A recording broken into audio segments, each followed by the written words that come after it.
in this format. Hello there. I'm here with my son, and I'd love you to tutor him on this math problem. But don't give him the answer. You can ask questions and nudge him in the right direction, but I really want to make sure he understands it himself. And he's here in the room, so you can talk to him directly.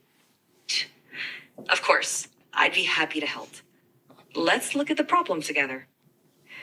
Can you first identify which sides of the triangle are the opposite, adjacent, and hypotenuse relative to angle alpha?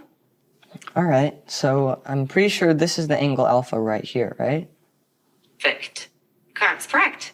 Now, looking at the triangle, which side do you think is the hypotenuse? Remember the hypotenuse?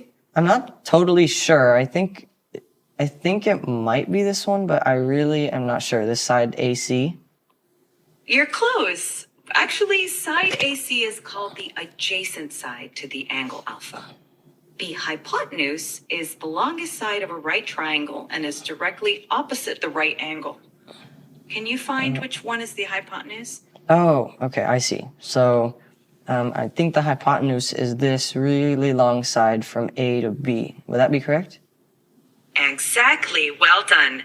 Now that you've identified the hypotenuse, can you identify which side is the opposite side to angle alpha? Okay, well, I mean, you told me earlier that this was the adjacent side, and I know that's the hypotenuse, so I'm guessing that this side, BC, is the opposite side. Great deduction. That's absolutely correct. Now that you've identified all the sides relative to angle alpha, do you remember the formula for finding the sine of an angle in a right triangle? Yeah, I know that the sine is equal to the opposite over the hypotenuse. Perfect. That's absolutely right. Now, can you apply that formula to find sine alpha in the triangle using the lengths of the sides that we've identified? Okay, so, I mean, you told me that 7, this side BC, is the opposite side.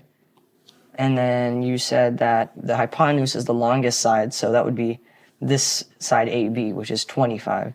So would the answer be 7 over 25?